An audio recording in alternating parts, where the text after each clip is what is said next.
सिया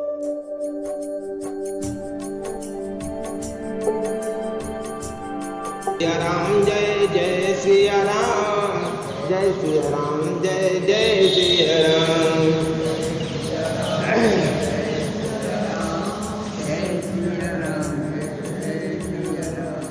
जय सिया राम जय जय सिया राम, जय सिया राम जय जय सिया राम।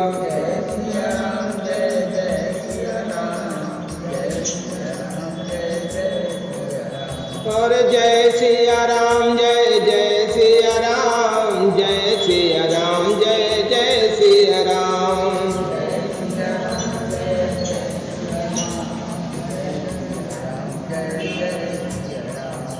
कलयुग केवल नाम आधारा, सुमेरे सुमेरे नर उतरहि पारा। बोलो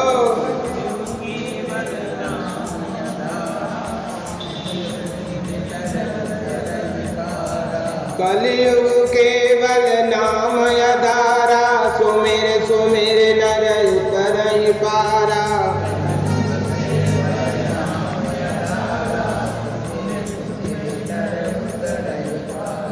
जय सिया राम जय जय सिया राम, जय सिया राम जय जय सिया राम।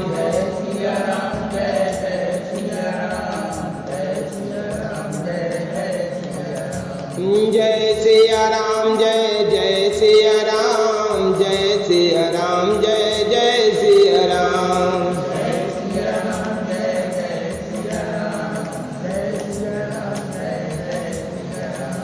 सुनहु माते लोग अभागे, हरित होय विषय अनुरागे।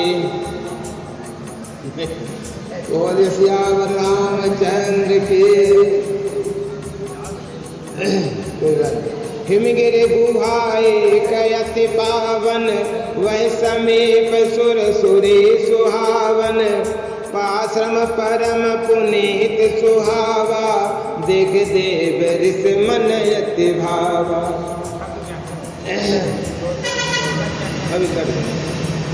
यज्ञवल्क्य जी कहते हैं, हरे भरद्वाज जी, श्री राम जी के गुणों की कथा कहता हूं। क्या कहते हैं? मान और मद, ये दोनों गुण जो हैं बड़े भयंकर हैं। ये दोनों हमारा ठिकाना नहीं लगता। एक मान, एक मान। हमें मान चाहिए, सम्मान चाहिए। मान में सम उपसर्ग लगा दिया तो सम्मान बन गया। वैसे शब्द मूल शब्द मान ही है।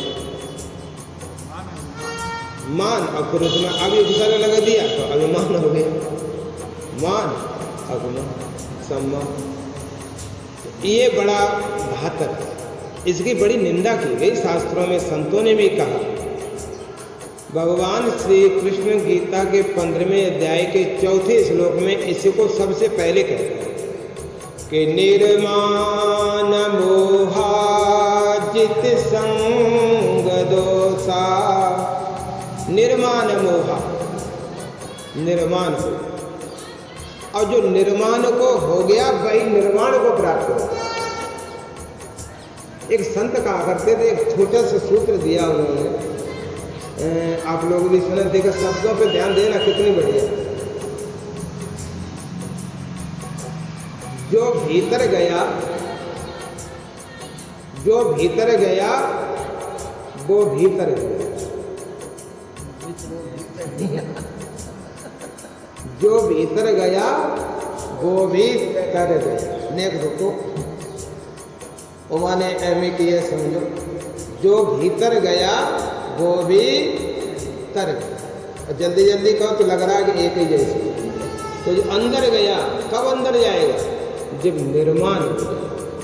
जब तक निर्माण नहीं हुआ अंदर कहाँ जाता? अच्छा, मान किसका चाहते हैं?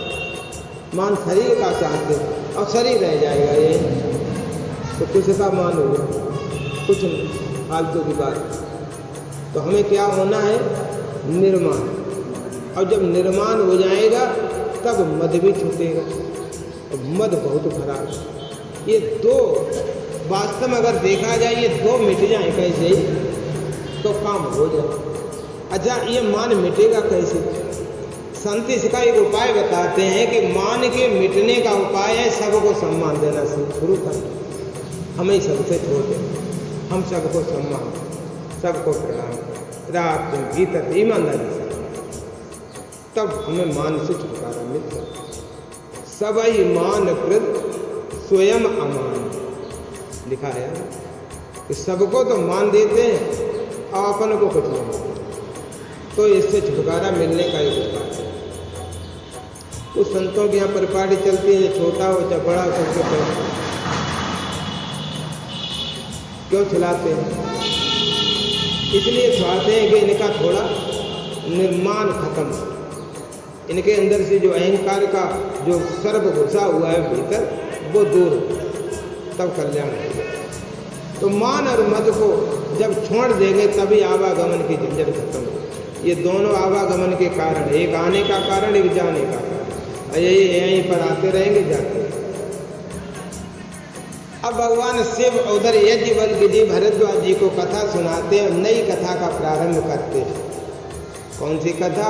नारद मुनि की कथा, कि जिसकी इच्छा पार्वती जी ने कही कि हमारे गुरु जी ने क्या किया, तो भगवान शिव ने वैसे उत्तर तो एक ही दोहे में पहले ही दे दिया कि ज्ञानी मूढ़ न कोई, लेकिन अब पार्वती जी ने हटकी कि भैया हमें तो विस्तार से सुननी है। तो भगवान फिर विस्तार से पूरी भूमिका बना के कथा को प्रारंभ करते कि हिमगिर गुहा एक अति पार। हिमालय में तुम्हारे पिताजी के यहाँ एक बहुत सुंदर गुफा कैसी थी, उसी के पास में देव नदी सुरसरी बह रही थी, गंगा जी बह रही थी। आश्रम बहुत पवित्र था, जो उसको देखा खाली पड़ा आश्रम, बहुत सुंदर मौसम, सब सुहावना सुहावना। तो ऋषि जी को याद, देव ऋषि को ये मन में आया, चलो बैठ के यहाँ थोड़ी साधना कर ली जाए। संत के हृदय में क्या एकांत जैसे मिला, बैठ गया आंखें मूंद करके और भगवान का हरि नाम जपने लगा। श्रीमन नारायण नारायण नारायण,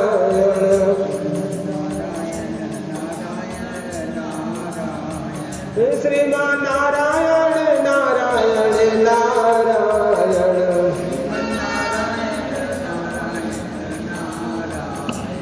श्रीमान नारायण नारायण नारायण,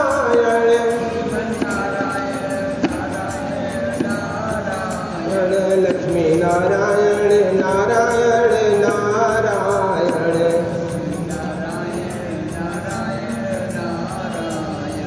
बैठ करके जप करने लगे नारायण नारायण का। तो निरग शैल सर विपिन विभागा, वयौ रमापति पद अनुरागा, सुमिरत हरहि त्राप गति बाधे, अवसर विमल मन लागे समाधि। क्या बात, भजन का प्रभाव देखो। जब भजन का प्रभाव, जब भगवान नारायण अपने नाम का जप करने लगे अबाध गति से, तो उनकी समाधि से लग गई। और उस समय उनके जो श्राप की, जो दक्ष का श्राप लगा था तुम एक जगह टिक नहीं पाओगे, आज उस श्राप की गति भी रुक गई। भजन में बहुत प्रभाव है, पीछे आ चुका है। मेटे कुअंक भाल के भजन के प्रभाव से माथे पे लिखे विधि के द्वारा ब्रह्मा के लिखे पूरे अंक भी मिट जाते हैं भजन में। ये मुनिगति देख सुरे सिद्धराना, काम ही बोल कीन सन्माना, सहित सहाय जाओ मम हेतु, चले हर से ही जल चरते तो। अब क्या हुआ, जब ज्यादा तपस्या देखी तो देवताओं का जो इंद्र है राजा, देवराज इंद्र, जो उसके पदासीन जीव बैठा हुआ है, उसको डर लगा कि ये तो इतनी भारी तपस्या करते हैं, तो नारद जी हमारा पद तो नहीं देना चाहिए। देवताओं में बड़ा भय रहता है, अपने पद कहीं छीन लो। अच्छा, उनके देवताओं का कहा, अपने यहाँ देख लो कहीं पद ना छिन जाए, इसके लिए वो साम दाम दंड नहीं पता नहीं क्या क्या करते हैं, करते नहीं करते, पद ना चला जाए कैसे। तो देवताओं का जो राजा इंद्र है, उन्होंने भी किया। इनके पास एक शक्ति है कि ऋषि मुनियों को इनको काम के द्वारा डिगा दे। तो इन्होंने अपनी सेना बुलाई अप्सराओं की। काम एक देवता है जिसका नाम है काम। अच्छा, ये काम क्या है, इस पे थोड़ी चर्चा कर लीजिए। काम संस्कृत का शब्द है और संस्कृत के शब्द इस काम का अर्थ है इच्छा। काम माने इच्छा, कामना। एक बार किसी ने पूछा, क्या तुम बता सकते हो कि लोभ का बाप कौन है? तुमने कि इसमें कौन सी बड़ी बात भैया, इसे तो भगवान श्री कृष्ण ने पहले ही बता दिया। काम लोभ का बाप है। काम है क्रोधेश रजोगुण समुद्भव। तो काम जो है लोभ का बाप है। लोभ कहाँ से उत्पन्न हुआ? काम से, इच्छा से। एक बार अगर कहीं कोई हमने कामना की, काम का मतलब कामना, मन में कोई इच्छा हो और इच्छा की पूर्ति हो गई तो लोभ पैदा हो गया, और इच्छा की पूर्ति ना हुई तो क्रोध उत्पन्न हो। तो ये दोनों सगे बिल्कुल औरत भाई। और इनका बाप कौन? काम। और काम का बाप कौन? रजोगुण। रजोगुण से काम उत्पन्न हुआ, काम से क्रोध और लोभ उत्पन्न हुआ, और फिर इनके विवाह हुए तो ईर्ष्या, द्वेष, मद, अभिमान, पूरे का पूरा फैमिली तैयार, चक्कर पड़ गए। तो ये इसकी जड़ कहाँ से काटी जाए? इसकी जड़ बवा से काटी जाए, रजोगुण को शांत किया जाए। अब रजोगुण किससे शांत होगा? रजोगुण होगा सतोगुण से शांत। और सतोगुण कब आएगा? जब सुबह शाम हम भजन में लगे, सीधा से आ गया। तो यहाँ से इसके काम की निवृत्ति हो सकती है। अब क्योंकि लगे हुए कहाँ? भजन में लगे हुए, तो उन्होंने काम को भेजा, कामना को भेजा, कामदेव को भेजा अपनी भाषा में। और तो कामनाओं का जो देवता है, इच्छाओं को जो देवता है, उसको भेजा। तो इनके अंदर इच्छाएं जागृत कर, संकल्प विकल्प के रूप में मन में विकृतियां उत्पन्न कर दो। अच्छा, भजन में बैठे तो उठती भी हैं। जैसे ही भजन में बैठे 45 मिनट के बाद हमने अनुभव किया है, 45 मिनट बैठने के बाद फिर मन में विकृतियां उत्पन्न होने लगती, जैसे शरीर शांत हो जाए, या तो निद्रा आ जाएगी। और निद्रा ना आई तो ऐसी ऐसी बातें आएंगी जो आपने पहले ऐसे बैठे कभी नहीं आएंगी, और भजन बैठे तो जरूर आए। तो हमने गुरुजी से पूछा, हमने गुरुजी जाते थे ना भजन कर तो ज़्यादा बढ़िया कि काय लो।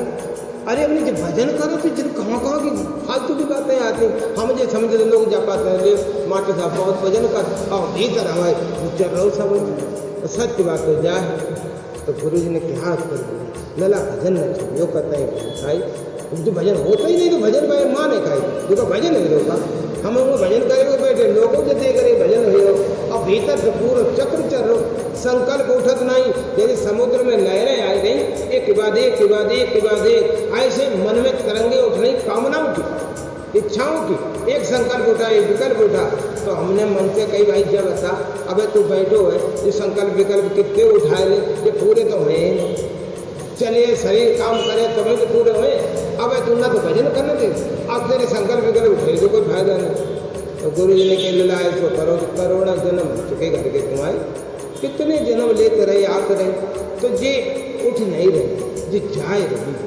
तुम अपनी जगह पे बैठे रहो और प्रयास करके भजन करते रहो। जैसे ही याद आवे सो राम राम राम राम, या जो कोई श्रीमन नारायण नारायण राधे राधे जो तुम्हें है सो कान लगो। अब बोलिया तो कोई बात नहीं, बैठ जाओ, कत रहियो कत। एक दिन वो है कि तुम इन कामनाओं पर और इन संकल्प विकल्पों पर तुम्हारी विजय हो। आज गुरु की कृपा भजन करते सब बात सत्य।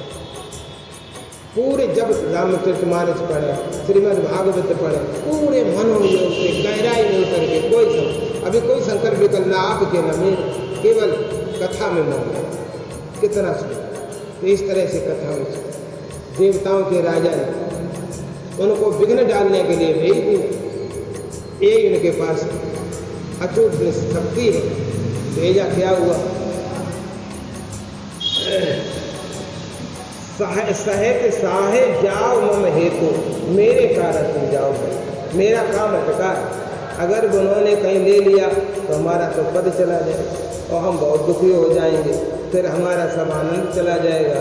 तुम भैया जाओ और जाकर के जाके बदले में तुम जो चाहिए वरदान मांगे, वरदान ले जाओ, धन संपत्ति जो चाहो सो हम तुम्हें दिए, और तुम्हें बलवान बनाए दिए।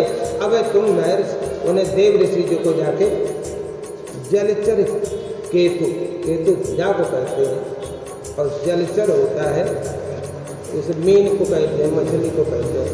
तो मछली एक बहुत कामी जीव है, अहर नित ये काम में लगती है। एक रामायण में एक ऋषि का नाम आता है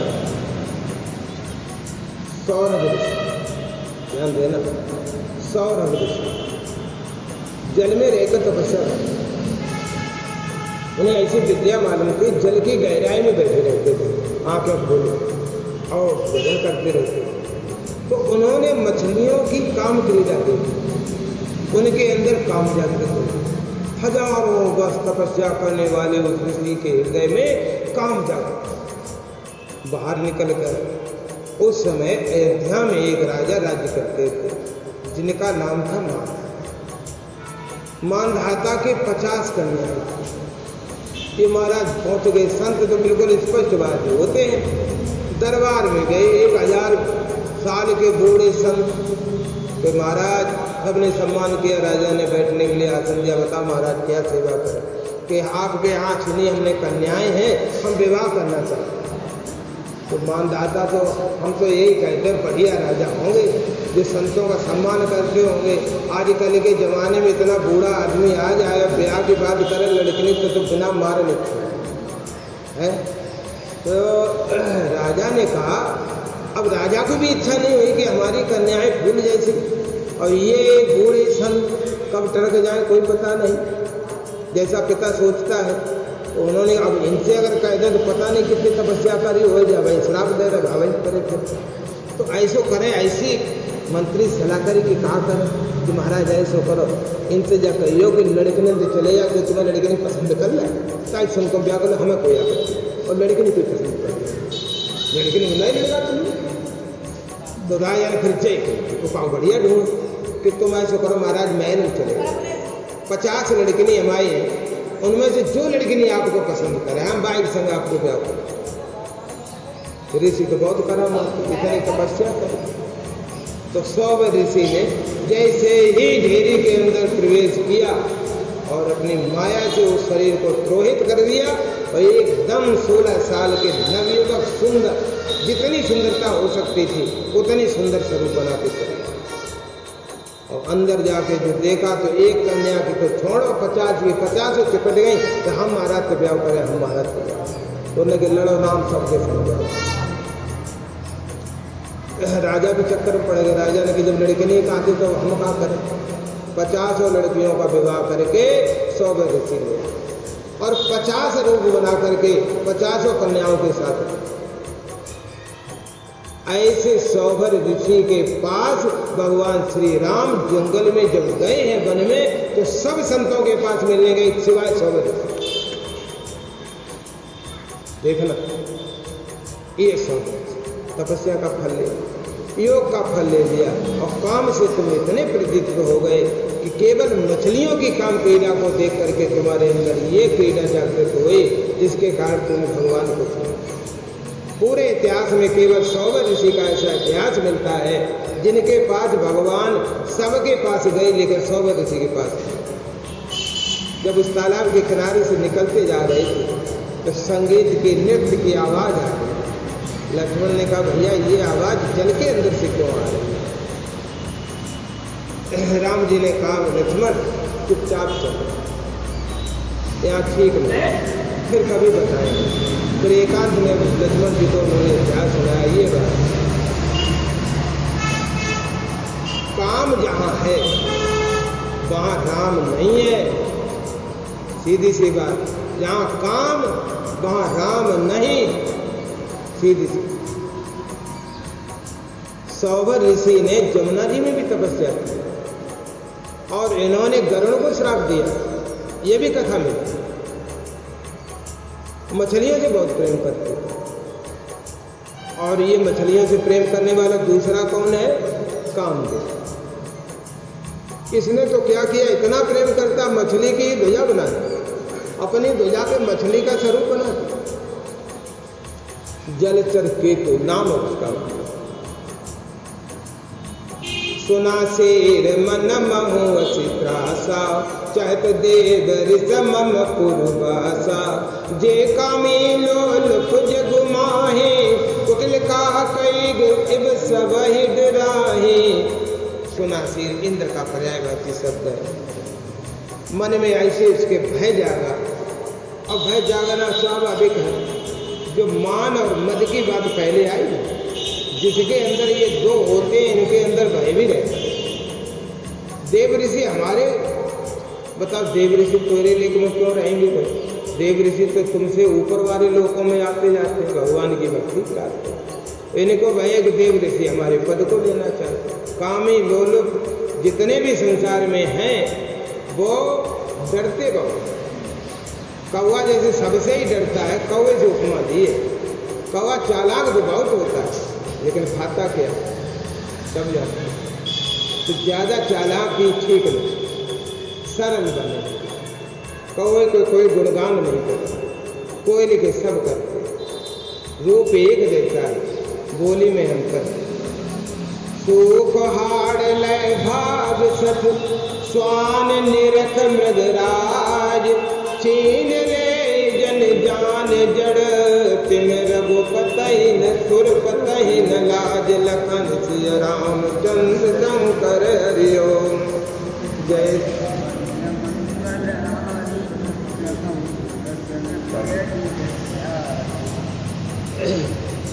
भगवान शिव कहते हैं कि कोई सूखा हाड़ लेकर के कुत्ता भागे और शेर को देखे भागे तो मूर्ख ही है। अरे शेर है वो, तेरा सूखा हाड़ लेगा क्या? छीन ले जन जान जड़, मूर्ख समझता है ये हमारा छीन लेगा। कामी लोगों को संसार के भोग अच्छे लगते और कोई उनकी तरफ देखे, कोई साधु आ जाए, कोई आ जाए तो उन्हें लगता है ये हमारी तो हानि करते। यही हाल आज इंद्र का। गोस्वामी जी ने इंद्र की यहाँ पर इतनी बेइज्जती की है, इतनी बेइज्जती की है कि वो देवराज ना होके मानो उनके गांव के कोई एक ऐसे ही साधारण पुरुष। समय पूर्ण हो गया, घड़ी देखने की चिंता नहीं हमें याद है। बोलिए सतगुरुदेव भगवान की जय। सियावर रामचंद्र।